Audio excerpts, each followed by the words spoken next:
El tema de este día habla de la restauración, el amor y la disciplina en la iglesia. Dos cosas importantes de las que quiero hablar. ¿Y por qué, hermanos? Precisamente por lo que acabo de comentar. La verdad es una bendición que como iglesia tenemos esa unidad. Pocas iglesias a veces tienen eso, hermanos. Hay divisiones dentro de iglesias. A veces las iglesias crecen tanto que ya son grupos. Unos por allá, otros por acá, hablan de unos y luego los otros de los otros. Y bueno, ojalá Dios quiera, ¿verdad? Que no pasemos por esa situación. Que usted se sienta realmente en familia. Somos familia. Entonces, el título es La restauración y la disciplina en la iglesia. Espero que sea de bendición. Espero que lo reciba, hermano, con todo su corazón, porque vamos a leer estrictamente lo que está en la palabra de estos dos temas que son muy importantes. Amén. Entonces vamos a orar. Padre, Señor, un día más, Padre, que nos permites estar aquí. Ya hemos escuchado estas alabanzas, Señor, para alabarte, Señor, para darte la gloria a ti y para preparar nuestros corazones, Señor. Porque, Padre, la alabanza es lo que nosotros te ofrecemos cuando estamos en la iglesia, Señor. Es lo que te podemos ofrecer, Padre. Alabarte con nuestra voz, Señor. Con todo nuestro corazón, las letras que escuchamos, Señor, decírtelas. Y, Padre, es el momento del mensaje. Padre, quiero pedirte que, Señor, que este mensaje sea de edificación, de reflexión en cada uno de mis hermanos que está aquí y también conmigo, Señor. Porque es importante, Padre, predicar estos temas. Ayúdame, Señor, guíame con tu Espíritu Santo, Padre, para que hables solamente lo que está escrito en tu palabra y saberlo explicar, Señor. Me pongo en tus manos en el nombre poderoso de Jesús. Amén. Muy bien, vamos a abrir nuestras Biblias en el libro de Gálatas, en el capítulo 6, y vamos a tener una lectura del 1 al 5. Gálatas 6, del 1 al 5. Por favor. Este mensaje pues va dirigido a hermanos, a los creyentes, ¿verdad? En estos versículos pues Pablo exhorta a mostrar la espiritualidad en un ministerio de una corrección hacia otro hermano, ¿verdad? Que ha caído en pecado. Un pecado que se va a entender aquí, un pecado inesperado que afecta su vida, su relación con Dios y lo que tenemos que hacer como hermanos los espirituales. ¿Ok? Vamos a leer este primer versículo. Dice así: hermanos, está hablando a la iglesia el apóstol Pablo. Si alguno fuere sorprendido en alguna falta, esto se entiende como algo, como lo he comentado, inesperado.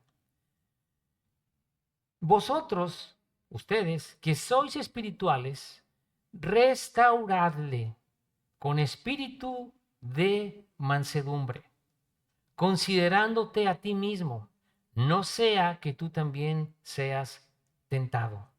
Hermanos, aquí hay muchas cosas que quiero analizar y que son muy importantes. Siempre se busca la restauración de un hermano que cae en pecado. Es parte de lo que nos corresponde como iglesia ayudarle. Observemos cómo dice, ¿verdad? Considerándote, porque cualquiera puede caer. La tentación es para todos.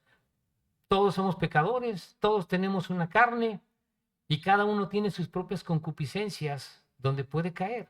Todos pueden caer. Cayó David como rey y cayó David y tuvo un precio, ¿verdad? Ya conocemos la historia con Betsabé, cometió adulterio, asesinato y tuvo una consecuencia. Cayó David, que ¿quién es David? Entonces puede caer cualquiera. ¿Un pastor puede caer? Muchos pastores caen. Todos estamos expuestos a eso. Por eso es importante, ¿verdad? Considerándote a ti mismo, no sea que tú también seas tentado.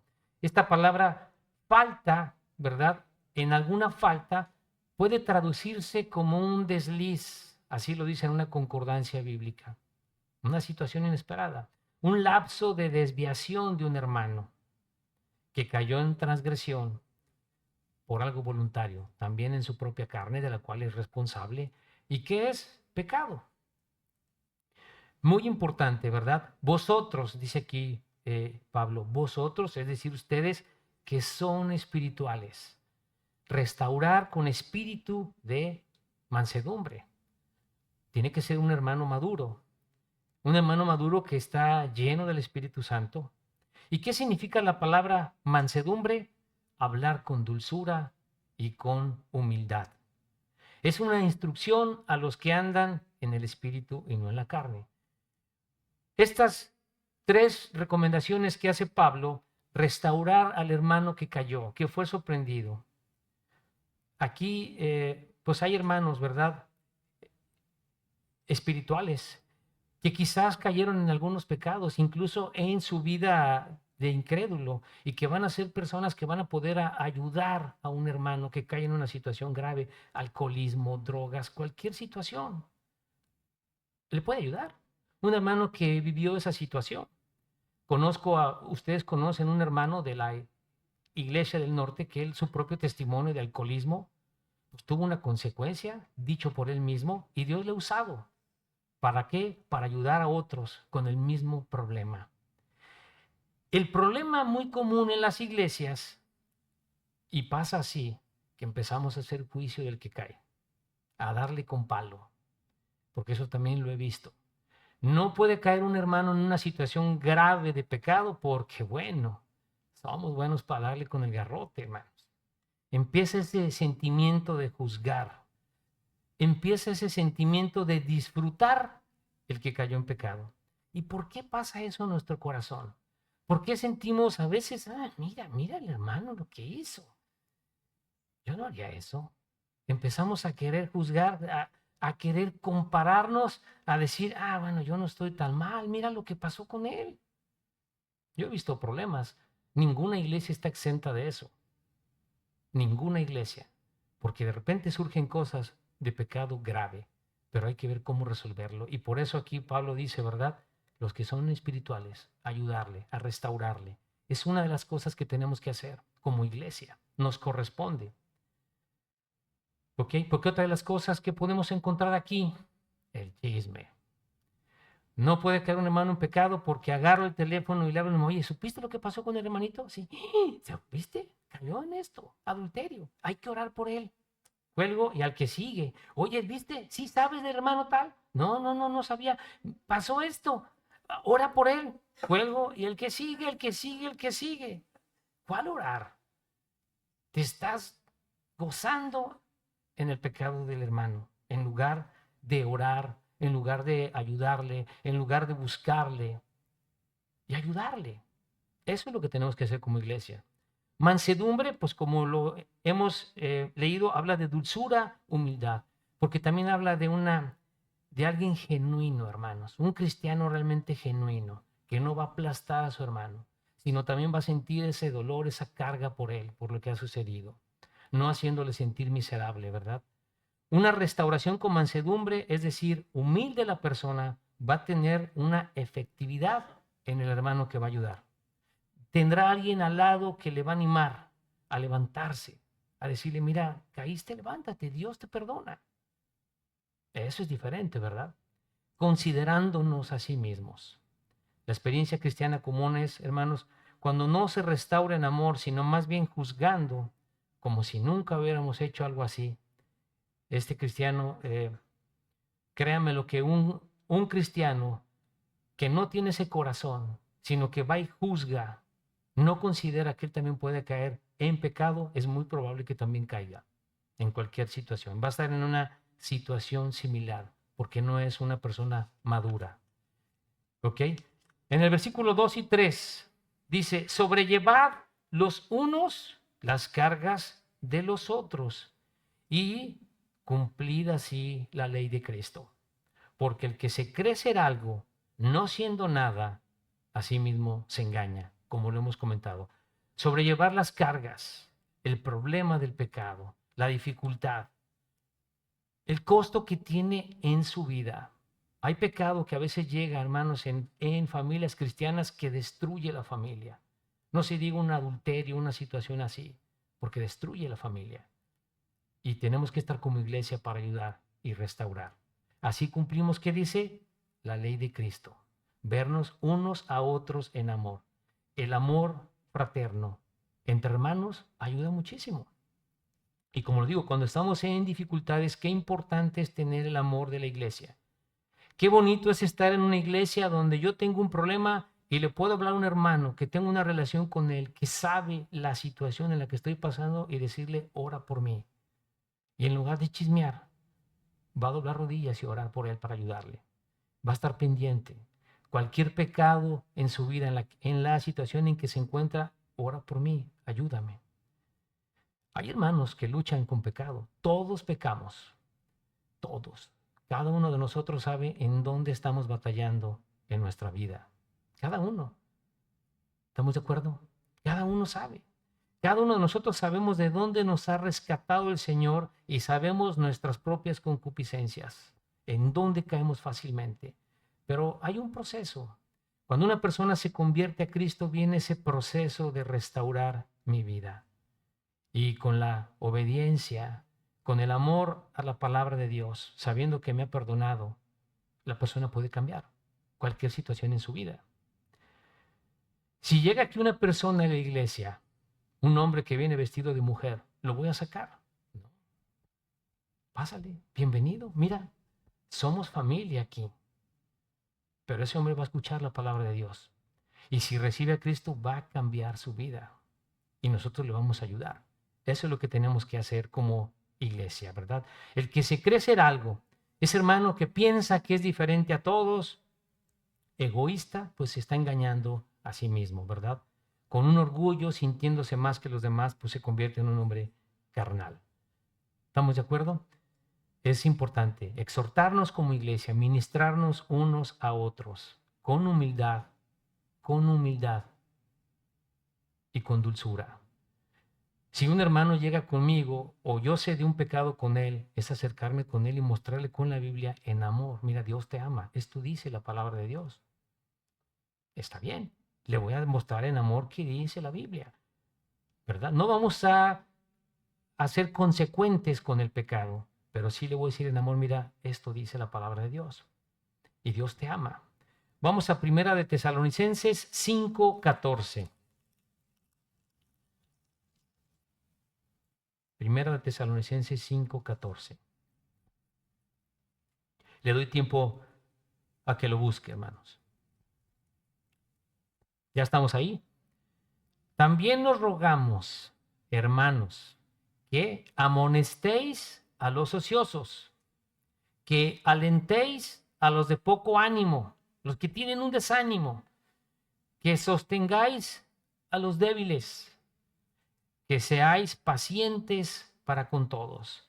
Esta palabra amonestéis habla de una exhortación, habla de una advertencia, ¿verdad? Sobre el ocioso, el que está desocupado, que no tiene obligaciones, que no quiere hacerse responsable de un trabajo o algo, amonéstale, adviértele, ¿ok?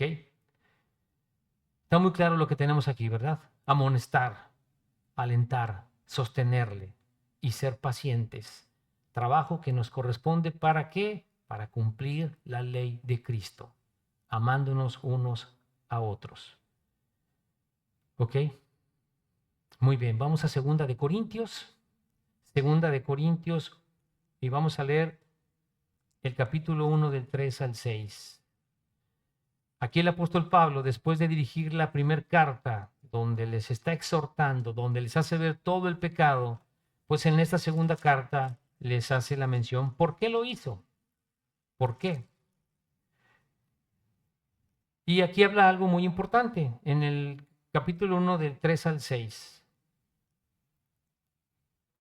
Dice, bendito sea el Dios y Padre de nuestro Señor Jesucristo, Padre de misericordias y Dios de toda consolación, el cual nos consuela en todas nuestras tribulaciones.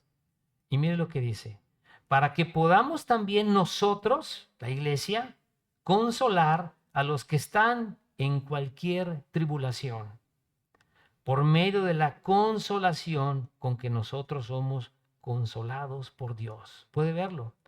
Esta palabra consolación habla de animar, habla de exhortar, de estar cerca con la persona. Eso es lo que tiene esta palabra. Dice, porque de la manera que abundan en nosotros las aflicciones de Cristo, así abunda también por el mismo Cristo nuestra consolación. Pero si somos atribulados, es para vuestra consolación y salvación. O si somos consolados, es para vuestra consolación y salvación, la cual se opera en el sufrir las mismas aflicciones que nosotros también padecemos. Qué importante es congregarme, qué importante es entender la consolación que nos corresponde a todos los hermanos en esta comunión que tenemos unos con otros. Pero si no vamos a la iglesia frecuentemente, o si preferimos mejor escuchar audios, videos, no voy, yo aquí lo escucho, me estoy perdiendo esto, que también es algo muy importante, hermanos. Es importante congregarnos y entender lo que hacemos como iglesia, ¿verdad? Vamos al versículo 4:5, por favor, donde estábamos, versículo 4:5, aquí mismo en Gálatas.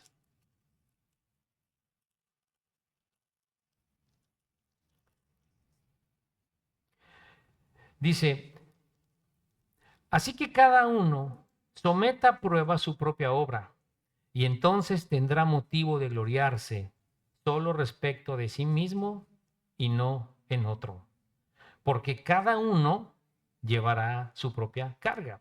Pablo nos dice que examinemos nuestra propia conducta. Si te quieres gloriar, para ti mismo, ¿verdad? Aunque en la palabra dice en 2 de Corintios 10:17, ¿verdad? Que si en algo me he de gloriar es en gloriarme en el Señor, en el Señor. Cada uno su propia carga. Hay cargas que podemos compartirnos entre hermanos para ayudarnos, para orar. Hay cargas que son personales, que las lleva cada persona, usa un diferente verbo. Hay cargas que no se pueden compartir. Una mujer embarazada pues no puede compartir esa carga, ¿verdad? Hay cargas que sí, hay otras que son personales. Cada uno su propia carga. En resumen, nuestra vida cristiana es hermandad, ayudarnos unos a otros. Si un hermano cae en pecado, ¿qué debo hacer? Ayudarle, ayudarle al hermano. Debo de tener eso en mi mente, en mi corazón, para ir con él. Pero ahora hay un problema. Y si el hermano no se quiere arrepentir, si el hermano está muy a gusto en su pecado y lleva mucho tiempo así y no quiere, ¿qué podemos hacer, hermanos? Si no hay un arrepentimiento en la persona, no se puede. No hay manera. No podemos forzar. Entonces vamos a ver en esta segunda parte la disciplina de la iglesia. Cuando una persona vive en un pecado constante, no le interesa lo que le digas, cómo lo animes, simplemente no quiere. ¿Por qué? No se quiere arrepentir. Eso también pasa. Mire, vamos a ver aquí el ejemplo en Hebreos 10:26 al 31. Hebreos 10:26 al 31.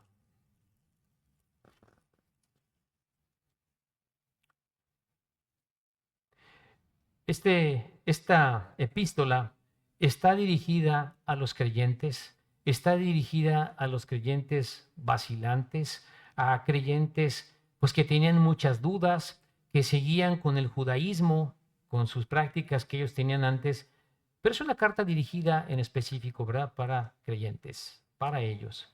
Entonces, mire, vamos a leer esta lectura aquí del 26 al 31.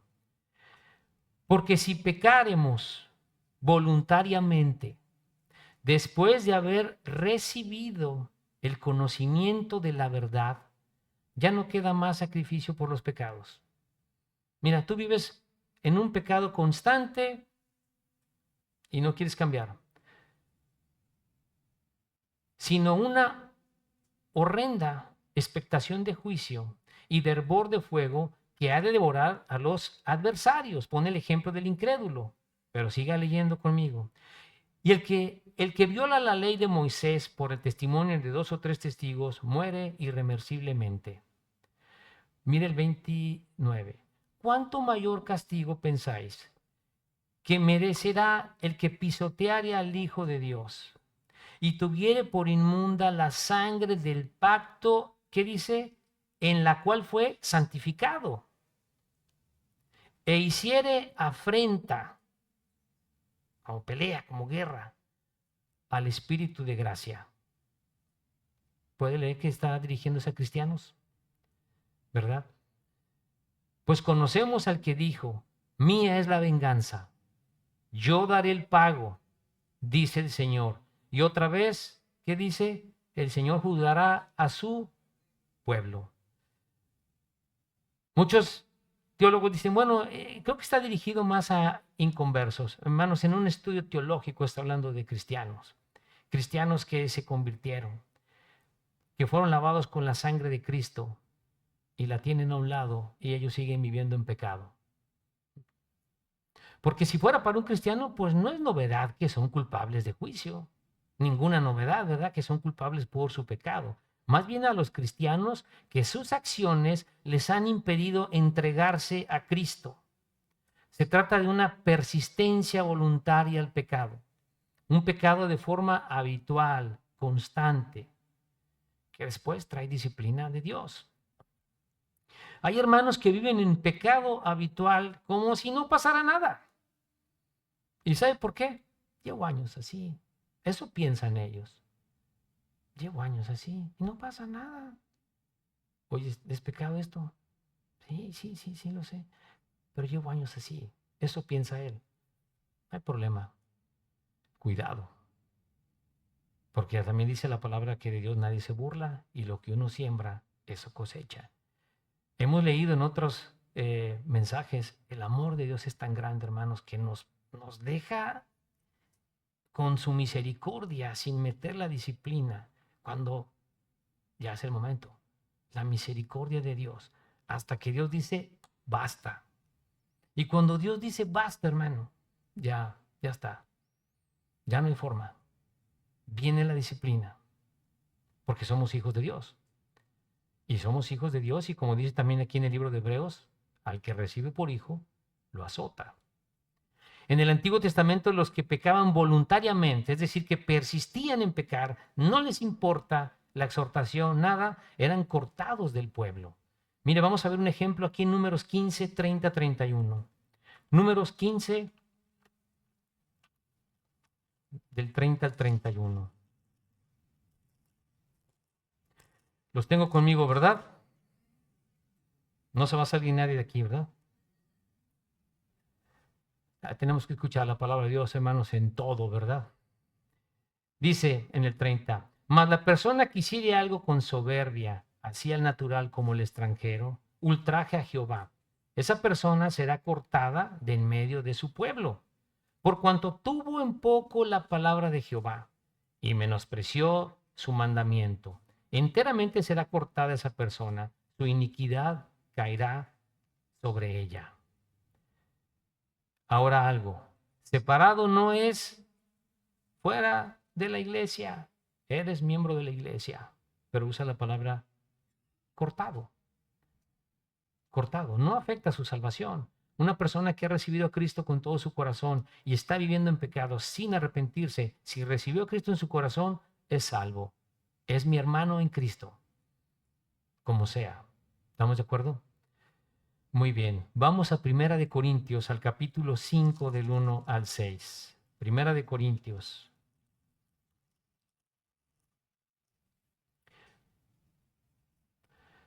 Hermanos, vimos en la primera parte de la prédica y por favor téngala en su mente y en su corazón. Siempre hay que ayudarle al hermano que cae en pecado. ¿Estamos de acuerdo? Para eso existimos como iglesia. Ahora estamos viendo cuando la persona de plano no quiere, no quiere. ¿Hasta dónde puede llegar un pecado y cómo puede afectar la iglesia? Ese es otro problema. Primero de Corintios 5 del 1 al 6. ¿Ya está usted ahí? Ay, dice, de cierto se oye que hay entre vosotros fornicación. Esta palabra fornicación es la palabra pornea. De ahí viene la palabra pornografía. Habla de cualquier inmoralidad, cualquiera. De cierto se oye que hay entre vosotros fornicación, y tal fornicación, cual ni aun se nombra entre los gentiles, tanto que alguno tiene la mujer de su padre. Estamos leyendo la Biblia. ¿Está fuerte esto? Necesitamos una explicación, necesitamos ir profundamente a revisar la concordancia, qué significa, qué me quiere decir este texto, lo que está leyendo, hermanos. Eso estaba pasando aquí en esta iglesia de Corinto. Le pongo en el contexto. Esta ciudad de Corinto vivía en un desenfreno. Incluso tenían esa frase, vivir a lo Corinto, orgullosos de vivir en el mundo. Había, era una sociedad trabajadora, había riqueza, vivían en el mundo. Una práctica común con estos ciudadanos, estar en la inmoralidad. Pero también había permeado dentro de la iglesia de Corinto ese pecado. Y es una carta de exhortación que hace Pablo a la inmoralidad y cómo tratarla con una disciplina bíblica. No prestaban atención a la inmoralidad, a tal grado que muchos veían, oye, mira, anda con... No pasa nada. Gloria a Dios, todos aquí no pasa nada. Vivimos en una bonanza, en una carnalidad, no pasa nada. Dice en el versículo 2, y vosotros estáis envanecidos. ¿No deberías más bien haberos lamentado para que fuese quitado de en medio de vosotros el que cometió tal acción? ¿Puede entender la diferencia de lo que acabamos de leer en esa primera parte y en una situación tan específica de alguien que ya está totalmente descontrolado, viviendo en pecado, disfrutándolo, no le importa? Para que fuese quitado de en medio de vosotros el que cometió tal acción. Ciertamente yo como ausente en cuerpo, pero presente en espíritu, ya como presente he juzgado al que tal cosa ha hecho. Porque recuerde que Pablo no estaba ahí, pero dice con mi espíritu. En el nombre de nuestro Señor Jesucristo, reunidos vosotros y mi espíritu, porque no estoy ahí presente, con el poder de nuestro Señor Jesucristo, el tal, se ha entregado a Satanás para destrucción de la carne, a fin de que el espíritu sea salvo en el día del Señor Jesús. ¡Qué amor de Dios! Mira, sácalo, que lo destruya Satanás, su carne y su espíritu salvo en el día del Señor. Porque es hijo de Dios, porque es salvo. En el 6 dice, no es buena vuestra jactancia. ¿No sabéis que un poco de levadura leuda toda la masa? ¿Qué significa? Esta palabra jactancia es una persona que se gloría en ella misma, arrogante, presumido, con falta de humildad. Entonces dice, no es buena vuestra jactancia. Le está reclamando Pablo al comportamiento que tienen en la iglesia que no han puesto sus ojos en ese pecado. Y dice algo muy importante, un poco de levadura leuda toda la masa. La levadura, hermanos, tiene una relación con el pecado. Un poquito de pecado que tú permitas ahí, que es visto por todos, y tú no haces nada, te va a echar a perder todo, toda la masa. Pablo estaba ausente, estaba en Éfeso y les recuerda en espíritu. Sea entregado a Satanás, entonces el creyente queda libre de la protección divina. A la vez, el libre acceso a Satanás para que destruya su carne. Esta palabra destrucción se usa para perdición, pero también muchas veces se usa para muerte en algunos versículos. Y no es novedad. Una disciplina puede llegar a eso, hermanos. La Biblia está llena de esto. Dios disciplina y fuerte. Entonces, un pecado de levadura, un poco de levadura representa el pecado, pues va a permitir que cualquier persona viva igual. No pasa nada. En esa iglesia todo es like. El pastor no hace nada. Tiene cuidado, ¿verdad? ¿Sabe qué puede pasar, hermanos, cuando permitimos un pecado fuerte en la iglesia y nadie hace nada? Esto se va a destruir. Se va a destruir. Tenemos que proteger la iglesia. Si una persona no quiere corregir, no le interesa y vive como vive, está afectando a la iglesia. Y es un peligro. Pablo está enseñando aquí que un poco de pecado así, ¿verdad? Digo poco de pecado, no es cualquier cosa lo que esté aquí escrito, ¿verdad? Aceptado, va a crecer y se va a expandir en la iglesia. Y una iglesia con puras personas así, que viven en la inmoralidad y no pasa nada, no es una iglesia bendecida, hermanos. No es una iglesia bendecida. Hay un texto que dice, no juzgues para que no seas juzgado. Bueno, eso dijo Cristo, ¿verdad? Nada más que hay que seguir leyendo la palabra de Dios. Quita de la viga que traes en tu ojo para que puedas quitarle la paja al otro. Porque lo primero que empieza, no me juzgues. Oye, no me juzgues. Mira, aquí dice, bueno, sigue leyendo, sigue leyendo. Hermanos, la disciplina es un acto de amor y tiene restauración en la persona. Tiene restauración. Mire, 1 Corintios, aquí estamos, vamos a los versículos 9 y 13. Nos brincamos, Alex, del 9 al 13. Os he escrito por carta que no os juntéis con los fornicarios. No solo ellos, ¿verdad? Pero está poniendo el ejemplo de lo que pasó con este hombre.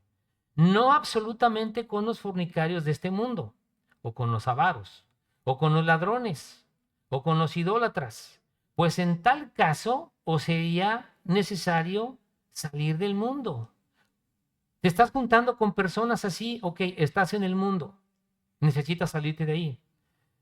Me junto con puro borracho, me la paso muy bien, disfrutamos y todas cosas que están aquí, no pasa nada, convivo con ellos, estás en el mundo. Por eso dice Pablo, es necesario salir del mundo. Y luego el versículo 11 dice, más bien os escribí que no os juntéis con ninguno ¿qué dice? Llamándose hermano, fuere fornicario, o avaro, o idólatra, o maldiciente, o borracho, o ladrón. ¿Qué dice? Con el tal, ni aun comáis, ni aun comáis. Hay algo importante, hermanos. No deja de ser mi hermano en Cristo. Eso no cambia. Es salvo. La Biblia enseña algo, ¿verdad? Estricto. No te juntéis ni comáis con él. Evita la convivencia. No participes en su pecado. ¿Y por qué, hermanos? Le voy a seguir leyendo. Porque, ¿qué razón tendría yo para juzgar a los que están fuera? ¿No juzgáis vosotros a los que están dentro, que son parte de la iglesia? Porque a los que están fuera, Dios juzgará. Quitad pues a ese perverso de entre vosotros. Mire cómo le llama perverso, de entre vosotros. ¿Qué significa esto? Cuando nosotros compartimos el Evangelio de Cristo, le estamos diciendo a la persona, tienes que arrepentirte. Dios te ama. Cambia tu vida. Tienes la vida eterna en Él. Hazlo tu Señor. Le estoy diciendo que debe cambiar. Eso le estoy diciendo con el Evangelio. ¿Estamos de acuerdo? Mira, arrepiéntete. ¿Por qué? Aquí lo tienes en Apocalipsis, ¿verdad? Todo lo que dice ahí. ¿Se acuerda que dice Apocalipsis 21:8? Cobardes, incrédulos y todo lo que viene ahí en el lago de fuego que arde con fuego y azufre. Arrepiéntete. Mira, Dios te ama. Él pagó la cuenta por ti. No tienes que vivir esclavo de este pecado en el que te encuentras. Dios te ama. Hazlo tu Señor. Y Él te va a ayudar a que cambies y corrijas. Pero si solapamos eso dentro de la iglesia, pues entonces, ¿cómo? No se puede, ¿verdad? Estamos mostrando, hermanos, con el Evangelio el juicio de Dios. Y debemos empezar con la iglesia. Debemos empezar con la iglesia. Hay pastores que no quieren hablar de eso. Tienen llena la iglesia, preciosa para ellos, de 300, 400 personas brincando, bailando, y una inmoralidad en muchos que se sabe. No pasa nada. Yo estoy ahí en un grupo de una comunidad bautista que me invitaron. Van a llegar unos cargamentos de Biblias, nos van a repartir a varios pastores y escucho cada cosa. No, ese pastor tiene otra familia. No, y por todos lados. Qué complicado, ¿no? Qué complicado. Entonces el juicio comienza con los que están adentro. Al incrédulo lo juzgará Dios. ¿Pero qué dice? quitad al perverso de entre vosotros, no de la iglesia a la que pertenece por la fe en Cristo, porque es miembro de ella. Amén. ¿Tiene sentido? ¿Estamos leyendo la palabra de Dios? Muy bien, vamos a 1 Timoteo 5:20.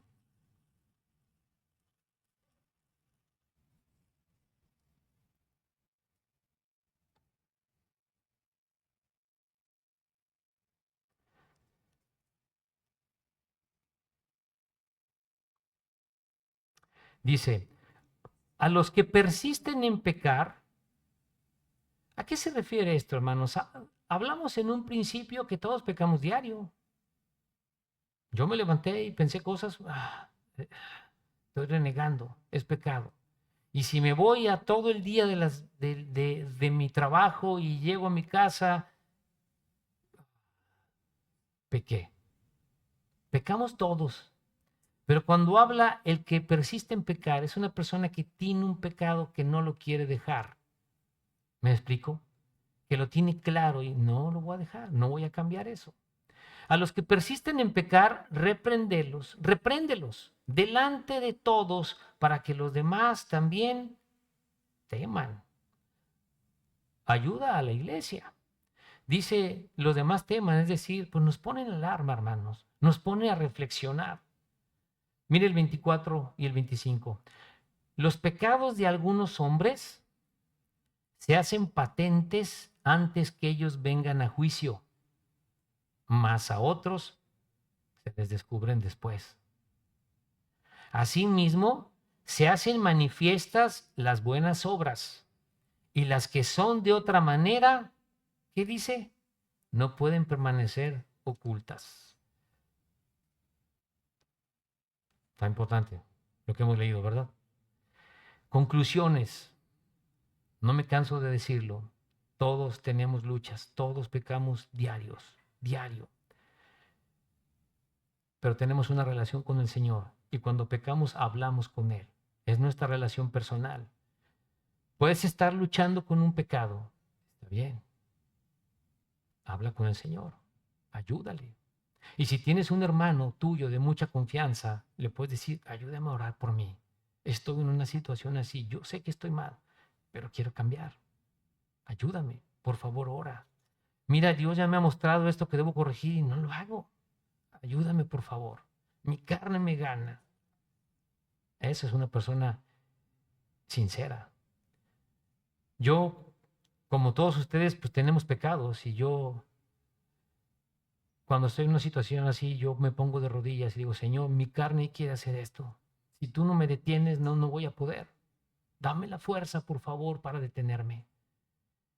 Me levanto del piso, me quedo y vuelven a pasar cosas otra vez. Señor, ayúdame, mi carne me está ganando. Mi carne quiere hacer esto, Señor. Por favor, ayúdame. Hablar con Él. Solo así puedes dejar un pecado que lo traes de forma habitual. Solamente así. Nadie cambia, hermanos, si no es con el Evangelio y con Cristo. Toda persona que se encuentra dentro de religiones es la misma persona, con su educación, con sus valores, lo que le han enseñado. Pero realmente un cambio, solamente Jesús lo hace. No hay otra forma. Entonces, como conclusiones, tenemos luchas. La disciplina, hermanos, fuera más fácil si la iglesia no estuviera compuesta por miembros, pero somos miembros. Jesús no vino a poner edificios, instituciones. Él vino a salvar a las personas, pecadores como todos nosotros. Desgraciadamente, hermanos, la acción disciplinaria, aun cuando es hecha en amor y de la manera correcta, no siempre es exitosa en una persona para su restauración. La persona tiene que arrepentirse. No hay forma. No podemos llevar a alguien obligado a una situación.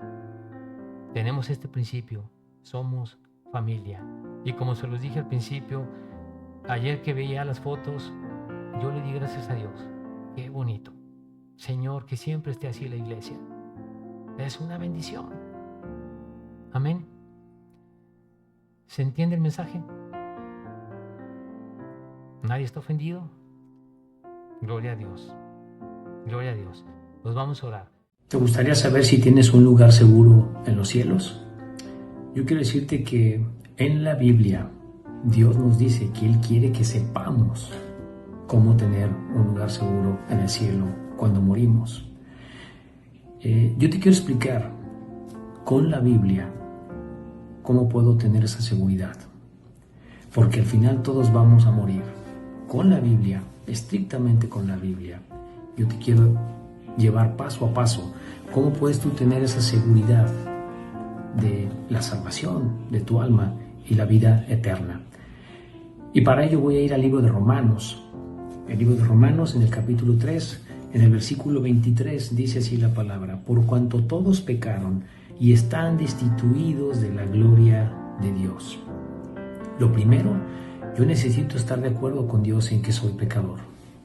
Si yo no estoy de acuerdo con Dios en que soy un pecador, no hay manera que yo me pueda salvar. Necesito reconocerme ante Dios en la situación en la que estoy. Tengo una conciencia. Todos tenemos una conciencia, sabemos lo que es malo, lo que es bueno. Sabemos que somos pecadores cuando somos honestos. Y es lo primero. Primer paso, me reconozco pecador ante Dios. Ahora quiero decirte algo. Dios es un Dios santo. Es un Dios santo que tiene que juzgar el pecado. Él nos ama, pero tiene que juzgar el pecado. No lo puede dejar así. Dice Romanos 6:23, porque la paga del pecado es muerte, mas la dádiva de Dios es vida eterna en Cristo Jesús, Señor nuestro. Me quiero detener en esta primera parte del versículo 23. Dice, porque la paga del pecado es muerte. Bueno, ¿a qué muerte se refiere? ¿Será que yo me muero y todo terminó ahí? No está hablando de la muerte física, está hablando de la muerte espiritual. Y para ello te quiero llevar al libro de Hebreos 9:27. En este versículo dice la palabra: y de la manera que está establecido para los hombres, que mueran una sola vez, y después de esto, el juicio. Después de que morimos hay un juicio, o al cielo, o al infierno. Entonces, ¿a qué muerte se refiere? Regresando a Romanos 6:23, cuando dice, porque la paga del pecado es muerte. Ya vimos que después de que muera hay un juicio. ¿A qué muerte se refiere? A la muerte segunda. Y para ello, vamos al libro de Apocalipsis, en el capítulo 21, versículo 8, dice así la palabra de Dios: pero los cobardes e incrédulos, los abominables y homicidas, los fornicarios y hechiceros, los idólatras y todos los mentirosos tendrán su parte en el lago que arde con fuego y azufre, que es la muerte segunda. La muerte segunda. Dice todos los mentirosos. ¿Has mentido alguna vez? Yo sí. Yo creo que todos hemos mentido. Una mentira es suficiente para que Dios nos condene en el infierno. No podemos salvarnos por nuestro propio pie. Hemos estado en religiones y nos han enseñado que debemos de salvarnos por nuestras obras, por nuestro comportamiento. Pero la Biblia no enseña eso. Nadie se puede salvar por sus propias obras. Dice en Efesios 2:8-9, por gracia sois salvos por medio de la fe. Esto no de vosotros, pues es don de Dios. No por obras, para que nadie se gloríe. Eso dice Efesios 8:9. Nadie se salva por sus obras, porque todos somos pecadores. Entonces, ¿cómo me salvo en la vida? Ya entendí que soy pecador. Ya entendí que Dios tiene que juzgar el pecado. Ya entendí cómo, en una muerte segunda, lago que arde con fuego y azufre. Pero ¿sabes una cosa? Dios hizo un plan para salvarnos. Precioso. ¿Sabes cómo? En Cristo Jesús. Dice Romanos 5:8, dice la palabra, mas Dios muestra su amor para con nosotros. Mira lo que dice, Dios muestra su amor para con nosotros, en que siendo un pecadores, Cristo murió por nosotros. Lo que me salva en la Biblia es creerle a Dios. Necesito la fe. ¿Y cuál fe? Cristo es Dios. Cristo, que es Dios, vino a la tierra, tomó una forma humana de hombre, perfecto, sin pecado, y paga la cuenta que yo no puedo pagar. Nadie podemos pagar. Jesús vino hecho hombre, siendo Dios, y va a la cruz a ser castigado, derramando su sangre y resucitando al tercer día. Ese es el plan que hizo Dios para salvarnos. Es la manera que tengo de reconciliarme con Dios, aceptando el regalo que Dios puso, que Cristo vino a la tierra siendo Dios y sin cometer ningún pecado, es castigado, muere y resucita. La salvación en la Biblia es que tú creas que esa obra de amor que hizo Dios es lo que te puede salvar. ¿Sabes? Ninguna religión te salva. Te salva lo que Dios hizo en Jesucristo, pagar nuestra cuenta. La única manera que yo tengo para reconciliarme con Dios es estar de acuerdo en lo que Él hizo. Y quiero decirte cómo puedes tú recibir el regalo de la vida eterna. Necesitas creer. Necesitas creer que lo que Jesús hizo en la cruz es suficiente para que tú te puedas salvar. Sin meter tus obras. No podemos hacer nada para salvarnos. ¿Por qué? Porque hemos pecado. Somos pecadores y lo vamos a seguir siendo. Dice Romanos 19, que si confesares con tu boca que Jesús es el Señor y creyeres en tu corazón que Dios le levantó a los muertos, serás salvo. Él te dice en la palabra, serás salvo si crees en tu corazón. El versículo 10 dice, porque con el corazón se cree para justicia, pero con la boca se confiesa para salvación. Hay dos cosas que necesito para tener la salvación. Creer con todo mi corazón para justicia. ¿Qué debo creer? Que lo que hizo Jesús es suficiente. Debo creer que no son mis obras las que me salvan, sino lo que Él hizo en la cruz. Debo creer que es la única manera que yo tengo de reconciliarme con Dios, que Él ha pagado mi cuenta en la cruz, con su muerte y su resurrección. Creer con todo mi corazón. ¿Y qué es creer con todo mi corazón? Con todo mi pensamiento, mis sentimientos, con mi voluntad. Es suficiente para que yo tenga perdón. Lo que tú hiciste, Señor, en la cruz. Y hacerlo tu Señor. La palabra Señor en la Biblia se traduce autoridad soberana. Para que tú tengas salvación, tú necesitas recibir a Cristo en tu corazón como tu autoridad soberana, tu Señor. Por eso dice, ¿verdad? El versículo 10, porque con el corazón se cree para justicia, pero con la boca se confiesa para salvación. Dice el versículo 13, porque todo aquel que invocar el nombre del Señor será salvo. ¿Cómo me puedo salvar? Tengo que invocar a Cristo. Tengo que estar de acuerdo con Él en que yo soy pecador y necesito su perdón. Necesito reconciliarme con Dios por lo que Él hizo en la cruz. No tengo otra forma de salvarme bíblicamente. Donde tú te encuentres, si tú crees que esto es la verdad, tú le puedes pedir a Cristo que te perdone, que sea tu Señor. En una oración sencilla, donde tú te encuentres, manejando, te puedes parar a un lado, en tu casa, al lado, en tu cama, en una silla. Tienes que invocarle a Cristo. Yo te puedo guiar en una oración si tú crees esto. Puedes orar así. Jesús, te pido que me perdones.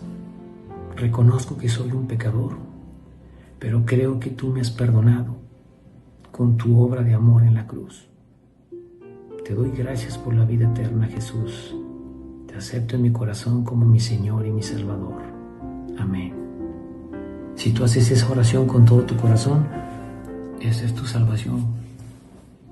No puedes hacer otra cosa más que aceptar lo que Dios ha hecho para salvarte.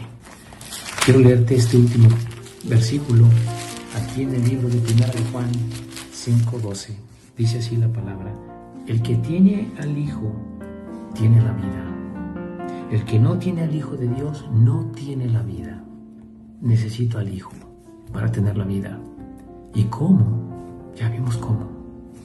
Invocándole con nuestra boca que nos perdone. Espero de todo corazón que tú ores y le pidas a Cristo que sea tu Señor. Gracias.